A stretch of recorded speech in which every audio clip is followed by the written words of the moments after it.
Good afternoon, everybody. Thank you for joining the webinar series, The Unseen Impact, where we will highlight, we will edify, we will share the leadership lessons and growth strategies of some of the brightest engineering and manufacturing minds that you may not be familiar with, but you really should get to know.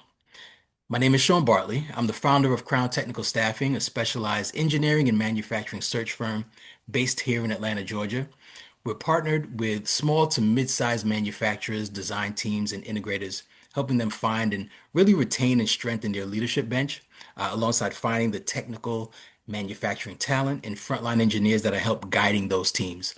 Today, it's April Fool's Day, but this is not a game. It's not a, playful situation. We've got a really awesome conversation that should align well with the direction that we want to go with the unseen impact. Today we're speaking with Matt Blake. He's the newly appointed, just learned he made the year threshold yesterday. So I mean the newly appointed CEO of Arnold Magnetic Technologies, a 130-year-old manufacturer that is growing and expanding to this day, just behind the leadership of Matt and his team of executives.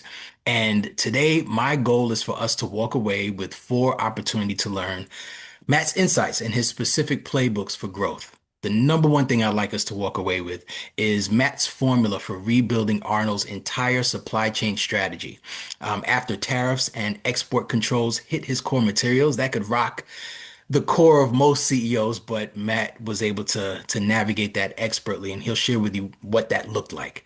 The second thing, a simple and practical framework for assessing culture and leadership health across multi-site facilities. Third thing, we'll unpack the key transition in his career and turn them into a roadmap for engineering and operations leaders looking to advance. After recently adding a new CHRO, COO, and a CFO, we'll dive into Matt's playbook for building leadership bench strength and succession planning inside a highly technical PE-backed organization. And the last thing I'd like for us to walk away from or walk away with is how CEOs are rethinking their digital profile, right? In this AI-driven world and why engineering leaders and C-suite executives need a controlled, authentic virtual profile and use that really to attract talent, customers, and investors. So again, intentionality is a big thing, and I want to make sure we are doing that. I can't do Matt's introduction any justice, so I'll give him 90 seconds to really share his background, guide the conversation, and more importantly, just one fact or one unknown thing that we may not know about you, Matt, that you'd like to share with us. You ready? Absolutely, Sean. Thanks. It's great to be with you here today, and appreciate the opportunity to speak with your audience.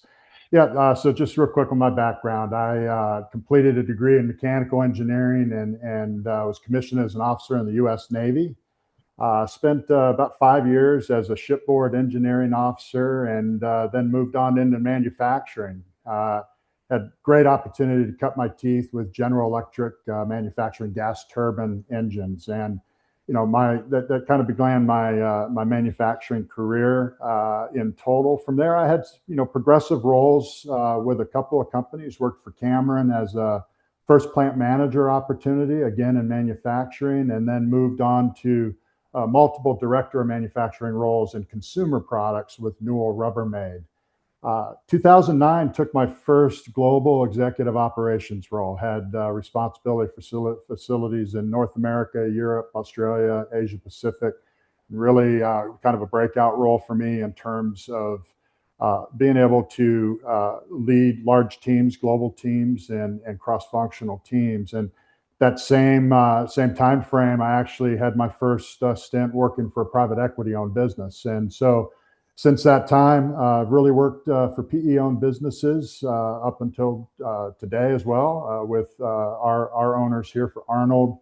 And the most recent role I was in was as a chief operations officer working for DwyerOmega. We were sensors manufacturing platform, but 30 plus years in operations, 25 plus in manufacturing. That's really been my mainstay, professionally speaking. Fun fact about me: I do have a private pilot's license. It's a hobby that a great way to kind of get away from it all and Nice. think about nothing else but blue sky and fleeting dreams, if you will. So it's I a great, like it. great getaway. I like it. I like it. So let's kick this off, Matt. You've gone through so many different phases of your career, right? From ops leadership at GE to managing at Newell, now global ops and CEO. When you look back, right, what are some of those inflection points that pulled you from running a department into multi-site global businesses as a CEO? What does that look like? Yeah, absolutely. And I'll touch on my first global role that I mentioned just earlier in the intro, Sean. So moved from a general manager slash vice president of a couple sites here in Texas to taking on global manufacturing operations for an industrial manufacturer. We had a total of 10 facilities, several in Asia, one in Australia, another in Europe, and I think it was 5 facilities at the time here in North America. So it was an extremely large jump, if you will, from single site management, making that leap. And so for me professionally, it was an inflection point just in the standpoint of, how do you get this cross section of different site leaders and functional leaders from different cultures, different time zones, different geographies? How do you pull them all together and get them working together as a unified team with a unified purpose and vision to accomplish the business objectives? And for me, the magic there was really about establishing the trust and the in-person relationships that were necessary to build that trust. Mhm. So I after that promotion, really, hit the road. I spent had about a 2 week uh, stint that I would do touring the sites in Asia. I would spend a few days at each of the plants and meet with the managers, meet with the site leaders, really just informing them about our business and where we wanted to go, but more importantly, learning about the challenges that they had and were facing, and how I, in my capacity as leader for ops, could help solve those problems for them or get resources to help solve those problems. Mhm. Let's take a look at what Arnold has been doing, right, so far. So, you guys are supplying magnets and precision materials in that A&D space, automotive, energy, and industrial, just applications where failure is not an option, right? You don't want the magnets failing on your airplane, your aircraft carrier, right? Yes. How do you explain what Arnold does, right, and why it matters to someone who still may think magnets equals what I put on my refrigerator door? Yeah, well, what you just stated is, yeah, exactly where my understanding of magnets was about a year ago, Sean. Mhm. Before taking the role here, it was something stuck on my fridge. What I've come to learn, both on the job and in my discussions with industry experts and customers, is that magnetics actually are all over the place, and people, whether they know it or not, are actually nearly in contact with magnets every day. They're in everything from just about every commercial aircraft flying today has permanent magnets. Vast majority of those have Arnold magnets on them. Our cars, our automobiles, whether it's in a sensor or in a particular mechanical interlock of some sort, there are magnets throughout our vehicles, and certainly just about anything that requires electrical power has some form or fashion of magnets engaged. So at Arnold, we kind of boil that down and we take that down another level, and that's to get into custom engineered and specialty permanent magnets, as well as other magnetic materials. We use shielding materials for EMI, RFI, as well as precision thin metals and foils that are used for protecting various components from Mhm. sources of radiation and other elements. So very diverse spread of products. And as far as importance to missions, that is our staple in the industry. We support mission critical operations, and whether it's features that can save life in terms of redundant controls or systems in aerospace and defense, or as you pointed out earlier, actual involvement with rockets or missile systems and other munitions used in defense applications. Arnold's been in the middle of that for quite some number of years, and we're a dominant leader in the industry. So when you're engaging with just multiple sites, right, and you're handling multi-site operations, what are just 3 to 5 signals, 3 to 5 things that you're looking at to gauge that cultural health, that leadership strength in those organizations? Great question.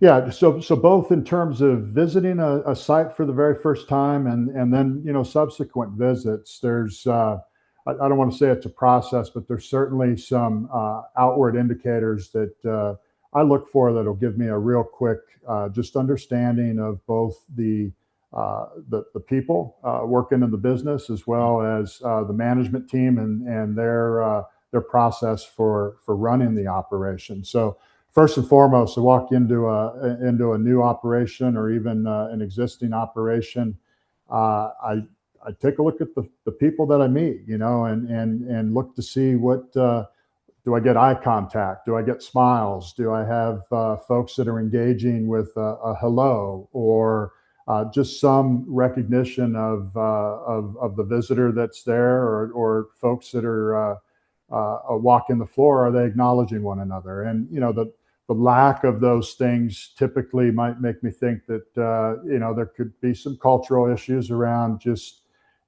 people working with their heads down, maybe just nose to the grindstone sort of environment versus a team and collaborative environment where folks are engaging with one another and willing to take a second to greet one another and say hello. Other factors are more around just visual indicators in the space that will tell you whether the management team is really hands-on in terms of addressing processes. So, for example, just the cleanliness of the spaces, whether you're in an office or out on the shop floor. How does it come across as your first impression? Wow, this is a clean spot, or wow, there's a lot of clutter, or there's a lot of debris. I also like to get a sense of, can you tell from, particularly a manufacturing operation, can you walk out onto the floor and get a quick sense of the process flow and the material flow to give you an idea how it's organized?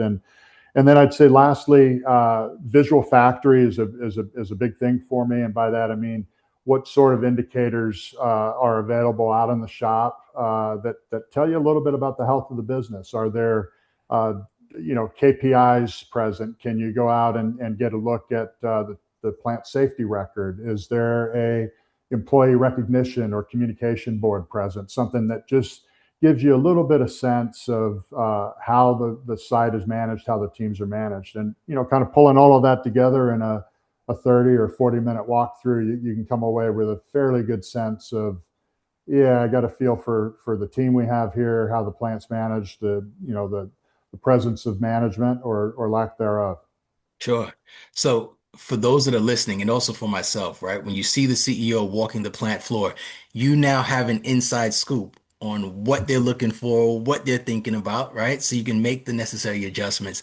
I think it's cool to just hear, right? Hear that perspective. And I want to make sure those that are checking this out live and listening to us are getting something from the conversation. So your contact information, Matt, is in the chat room right now. Best way to get in contact with you via email as well as your LinkedIn website and profile. The best way to either book a call, schedule some opportunities to have a conversation with me is my calendar link is also in the chat. Feel free to connect either way to Matt or myself. And again, I want to make sure we're able to gather insights from this conversation and continue it if needed. I know one thing you mentioned, Matt, and something I've observed just in having these types of conversations, one of the biggest constraints, right, I'm hearing just from executives is their leadership depth. The bench just isn't there, right? That leadership bench just isn't there. How do you personally just identify and develop that next generation of plant managers and operational leaders inside your businesses? Yeah, that's another great question, Sean. And there's really two phases of that. The first is around your own assessment and understanding. As a leader, you've got to kind of get your arms around what you have and what you need. And then the second piece of this is getting your arms around process and structure for not only providing the tools to the team, but also a sustainable function that survives you and stays with the business longer term. So talk to the first piece, which is really getting yourself up to snuff with the team you've inherited, and I start that actually with a bit of introspection, self introspection. You got to understand your own capabilities and development needs as a leader. And in the back of my mind, when I think about a vision for the team that's going to be best suited for the business, it's going to be a team that complements me. And when I say complement me, areas where I'm not as strong. As an example, in operations, I came up through manufacturing, hard manufacturing ranks, not as much exposure on kind of the pure supply chain side of the business. So having individuals on my staff and in my team that grew up in logistics and warehousing and distribution and pieces that I wasn't so strong with, that's complementary. That's what I mean by that. So having just that comfort level of understanding yourself and your needs in terms of surrounding yourself with the strongest team you can. I start there. The second, then, of course, is just understanding the team, and I like to use L1 as the team that reports to the CEO. L2 would be their direct reports, and so there's a process of interaction. Mostly, it's a series of, if you think about the first 90 days on the job, series of one-on-one meetings with my reports, as well as group meetings with the team. Understand the dynamics, understand what each individual brings to the table, understand their strengths and weaknesses and interests professionally, and kind of pulling all of that information together then to try to make some judgments around, all right, what are the gaps, where can we get alignment there and agreement as a team that, yeah, this is an area where we need some additional focus. Likewise, I asked my team to do then the same with their direct reports. I like to do skip level meetings where I'll meet with the direct reports as well, one-on-one, and A, just to get to know them a little better, but B, also just to kind of hear from the horse's mouth, what works around here, what doesn't work around here, what's going well, what's not going well, and to try to shed some light on the organization as well as the leadership team and things we may need to work on. So getting that kind of thought process from you and what you look for when you're molding and crafting talent around you. I know Compass, right? Compass acquired Arnold in 2012, and they've invested heavily into the growth of the company. And you were brought in a year ago to drive that next phase of growth and innovation. So when you stepped into the CEO seat, I now want to hear from the board level, the Yeah. investor level, right? What mandate did you hear, either explicitly or even implicitly, from the board and the owners? Yeah, so I'll preface my answer there, Sean, first by just putting the plug in here for Arnold, Sure. and uh, I'll talk to it from the perspective of my decision and one of the reasons why I accepted the offer to take this role.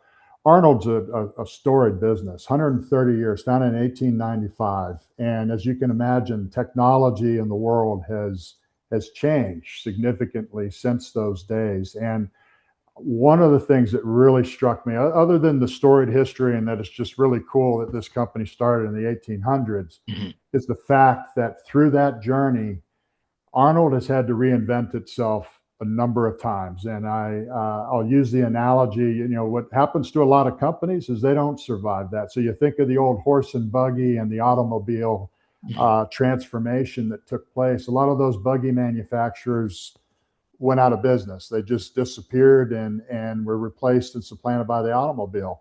Arnold faced that situation on a number of occasions Mhm. in its past, and instead of just going away, found a way to either through acquisition or through product development find a new avenue, find a new technology that paralleled with the capabilities of the team and reinvented itself. And so, kind of coming full circle now to answer your question, mandates and expectations from the board. The board was taking a look at the market, and in my own assessment, we both came to the same conclusion that Arnold is at another one of those inflection points. And what I'll spell out there is what I like to refer to as mega trends, and that's not a term I coined, but something that is in marketing circles and discussed as A trend that is not, it's not fleeting, not going to disappear overnight. This is a serious cultural, geopolitical, and geographical set of trends that really impact global economics. And Mhm. so there's a handful of those at play right now that I feel strongly present an inflection point for this company. And I'll talk to just a couple of those to explain. So, first and foremost is, as everyone's aware, it is the electrification of almost everything. There is a big move, closely on the heels of digitization to move to driving electric actuation versus mechanical actuation, as an example. So think about aircraft. In the back days, you had a lot of mechanical linkages and actual physical linkages to move controls. Mhm. All of that's being moved to electrical Mhm. and fly-by-wire sort of technology.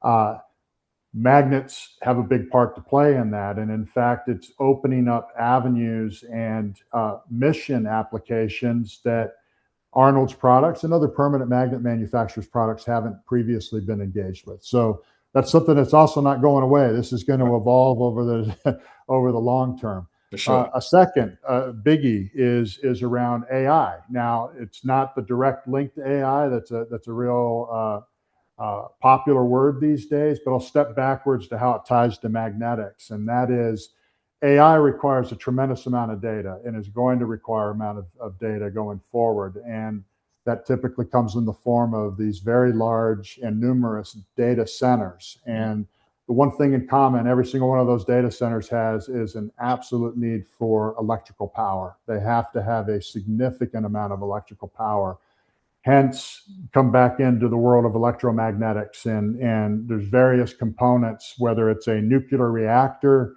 or an actual electrical power source and electrical grid, where the permanent magnets come into play and are really the exceptional choice for best performance. And the third mega trend that I'll talk to that's just really come on strong here, I'd say really in the last 5 years, is just this general change in dynamics, if you will, around Western nations in particular and how they're viewing national security. And what I mean by that is, for instance, in the world of NATO, North Atlantic Treaty Organization, a big emphasis for all of the participating countries to step up in spending more on defense. The war in Ukraine has it's spooked a lot of folks in Europe in particular, and has driving this additional 10, 20-year investment and a recommitment to investments in defense.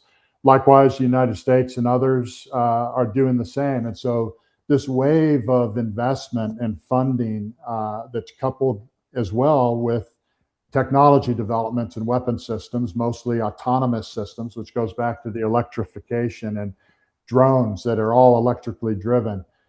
You think about all those trends, the short answer to your question is that the board felt this was an opportunity that we needed to get out in front of, and either you're going to ride that wave or you're going to miss it. And was looking for leadership that could pull the team together and figure out what is our role to play in this new world and these new dynamics, and how do we participate and benefit as a business from those megatrends. Sure. So we've covered a lot of information, a lot of detail from board level insights to others, right? And if you can put in the chat, and this is something for the guests that are interacting with us, listening live, pop into the chat, share just one or two things that you've gotten, that you've learned, that you can either implement and take back to your organization, or utilize personally, right, for the growth and fulfillment of your own career.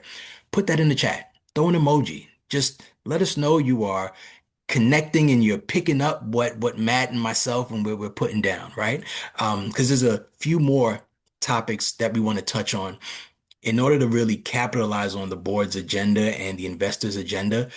Part of that has to come from planning the next wave of leaders, succession planning, right? And you've said, I've heard you mention on a other podcast, part of your job is to really work yourself out of a job, right? And ensure that a successor is on the bench. how do you operationalize that, right? That idea. What does good succession planning look like in a 130-year-old industrial, company today? Yeah, another great question, Sean. And yeah, so my philosophy is definitely to try. You take on a new role, whether it's CEO or frontline supervisor. You want to continually improve. You want to improve both in terms of people development and processes, but then personally improve in terms of what you can learn and the knowledge you can pick up. Likewise, it's my job to leave the business in better condition than when I found it, and leave it in a condition such that my successor can actually take it to the next level of performance and improve even further than what I was able to accomplish with the team. So that's just a personal operating Sure. philosophy.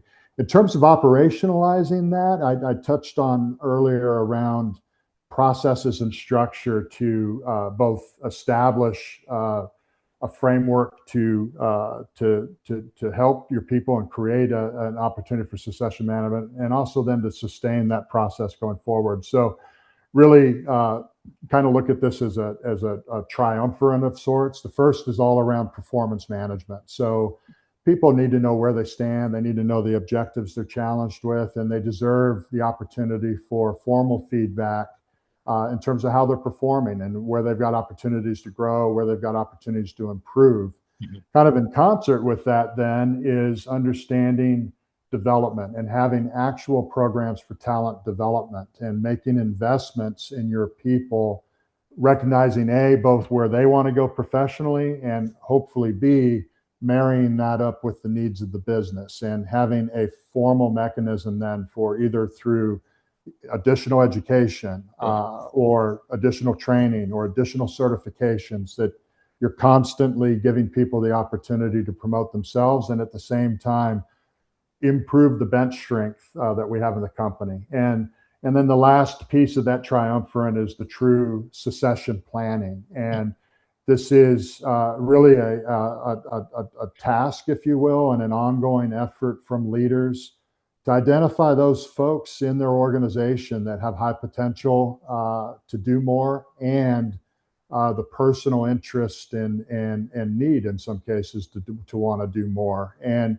marrying all of those things together in formal structures and having a process that's applied in a standard fashion across multiple geographies, multiple plants, some cases multiple business units, it gives you that framework to have a sustained process that at least on an annual basis, people are getting feedback on their performance reviews. They're getting an understanding of what their development opportunities are and what the development program will be for them for the next year. Mhm. And then as a leadership team, we've got a framework of understanding who are our high potential folks, who could they potentially be a successor for, where do we have gaps in succession, and what actions can we take to round out those gaps, and also to identify people to succeed each of the certainly each of the key leaders in the business. Yeah.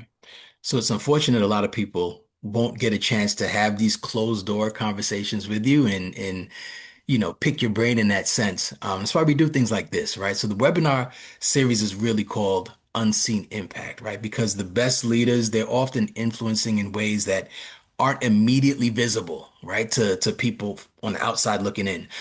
What's an example of an unseen impact that you've had on your team or the organization that you're particularly proud of? Yeah, for me, unfortunately or fortunately, depending on how you look at Sure. it, it Yeah. started day one. So Uh, I purposely started my employment on March 31st of last year, so I wasn't starting on April Fool's Day. But gotcha. April Fool's Day, as everyone might recall, was the day that Liberation Day. All the tariffs were announced Mhm. Mhm. across from the United States to most nations, and namely China. And within 48 hours of that announcement, China was announcing export controls and all sorts of retribution type of activities that literally in 48 hours kind of turned our world upside down. And as you can imagine, in a business that's concerned about running out of materials, all of the materials that we were utilizing to make magnets came out of China, and they were now under this export license restriction and control. And you can imagine from our shop floor folks all the way through leadership, the specter of running out of materials, everyone understood that would shut down the business and affects everyone's jobs, lives, et cetera, et cetera. And so,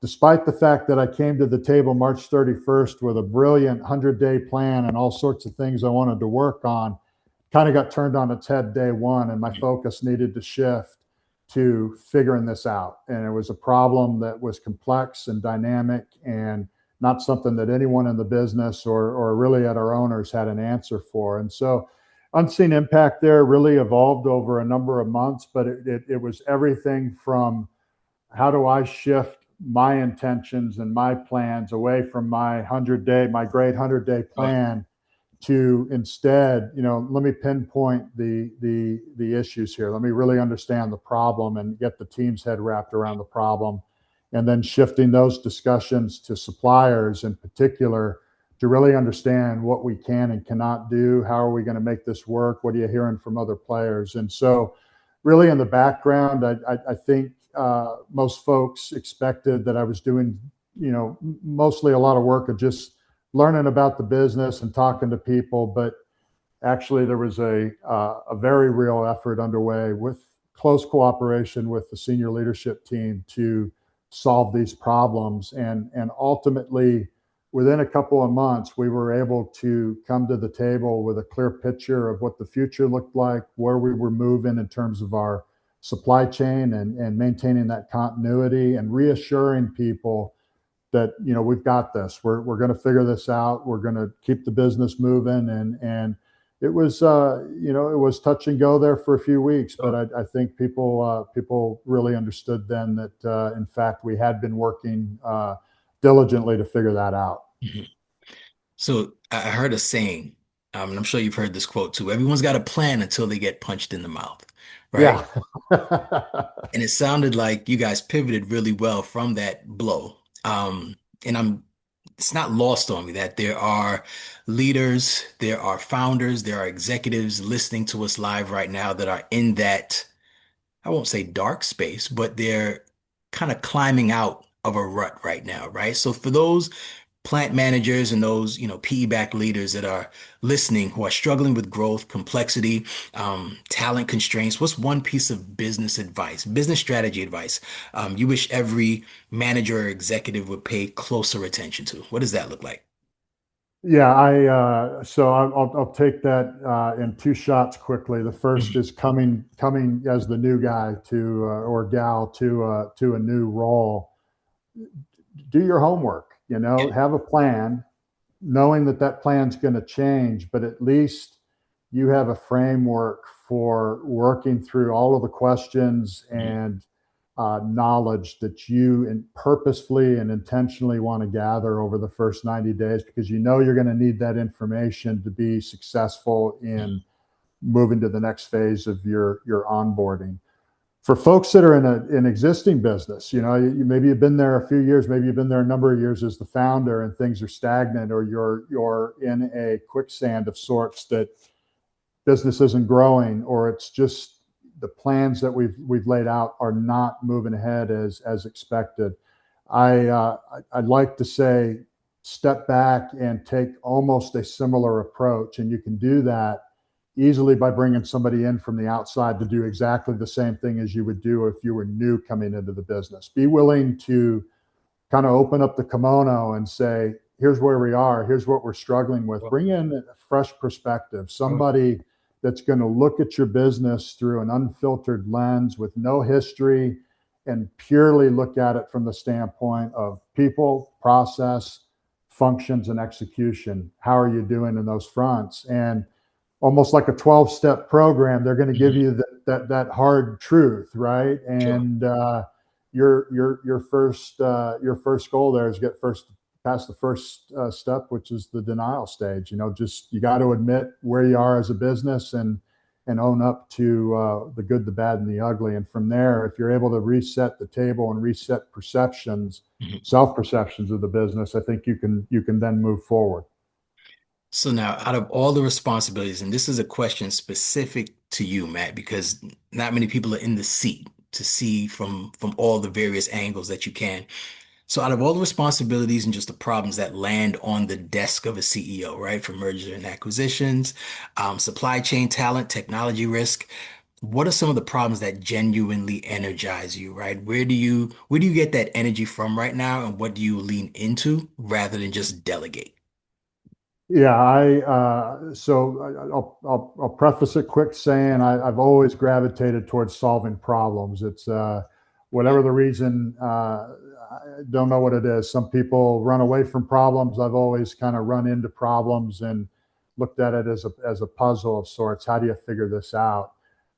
Kind of looking back on my career and reflecting on where I am now, a lot of lessons learned, but the bottom line is what gets me energized today and really gets me interested is the complexity of bringing together different functions, different people. And it doesn't have to necessarily be large. It could be a smaller problem within the four walls of a facility, but it's really complex. Mhm. And it's not, the answer isn't readily available. And maybe there's answers that come to mind quickly, but the reality is that you risk attacking symptoms versus the root cause of problems if you don't step back and take a minute. So I am moving a little more in my current role to trying to coach teams in Mhm. how to take that approach versus doing the work myself. Sure. And I'm finding that same inspiration and excitement, if you will, in helping others kind of work through that and work through those challenges and learn how to drive teams to think through those complex issues and really get to the root cause and come up with meaningful solutions that'll last. Yeah. So you've recently put together a Avenger-like squad, right? A new leadership team that you've been assembling. What should we be watching out for? What can we expect from Arnold? Yeah, so I've got a great team. We're gelling. The newest member, our chief financial officer, just joined us 2 months ago. So it is a brand new team, and uh, all of the same challenges that go along with putting a new team together. We're working through that and Sure. facing that now. But bottom line is that our business and Arnold Magnetic Technologies is just on a fantastic trajectory. And I think, as we rounded out and wrapped our heads around core values, the one that stands out to me is win together. And that's something from every level in the business, we Mhm. want to win together. And we've got a great strategy for the company over the next 5 years. I'd ask folks to just, keep an eye out on us. Compass Diversified, our owners, they'll publish information on us periodically. But the reality is that with their assistance and their support, we're going to grow this business and accelerate growth well beyond what we've seen traditionally. And think about those mega trends I mentioned Right. earlier. We're going to ride that wave, Yeah. and a lot of exciting stuff coming down the pike, both for our employees, but more importantly, I think for our customers and the collaboration that talent, expertise, collaboration we're going to offer them to help realize their product dreams and visions for their businesses as well. Yeah. You heard it here first. You know what to look out for. You know what to expect from Matt and his team over at Arnold Magnetic. I just want to thank you, Matt. It's been an engaging conversation, an insightful conversation. I think whether you are looking for opportunities or you are, in the middle of an opportunity and you're trying to capitalize on it, there was a lot of insights that were shared, a lot of frameworks that were shared that I think everyone can pick and choose, nitpick exactly what applies to them and take it and run with it. But listeners can connect with you, Matt Blake, on LinkedIn. Your email address, your LinkedIn is in the show notes or in the chat room. Connection to me again, having a conversation about your leadership bench, your hiring strategies. My calendar is in the chat. I look forward to continuing these conversations. We will have another Unseen Impact episode with Patrick Hill at the end of April. So the train is moving. there's a lot of interest, and I'm excited to hear what Matt and his team are building. And yeah, if we can share and be a part of that journey, time well spent. So, Matt, I do appreciate it. Thank you so much. Um, thank you. I Thank enjoyed you, Sean. the I conversation. Yeah, really enjoyed the conversation, and I appreciate the viewers taking some time to join us here as well. And we'll keep you updated for sure. absolutely. Matt, you